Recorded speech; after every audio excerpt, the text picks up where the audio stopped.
Hey guys, in this video, I will show you how to rebet on 22bet. Alright, so let's begin with the video. First of all, open your web browser. Then on the search bar type in 22bet.com. Once you type it in, you'll get to this page. On this page, you'll have to log into your account, and if you don't have an account, you can create one by clicking on this button where it says registration. And after you get your account, click on this button. Once you click on it, this pop-up will appear. On this pop-up, you'll have to enter your login credentials, and in case you have forgotten your password, you can click on this link to reset it.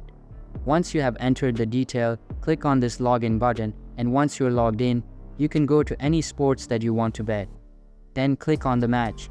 After that, select your ads. Once you have selected your odds, enter your stake on the right-hand side. Then click on place a bet. Before placing a bet, rethink it because you still have a chance to change your bet.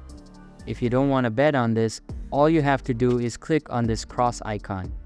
Then you can still choose another bet, but once you have clicked on this button where it says place a bet, you won't be able to change it.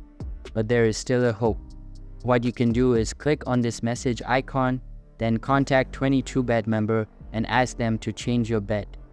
In this way, you can rebet on 22bet. So this is how you do it. I hope this video was helpful. Thanks.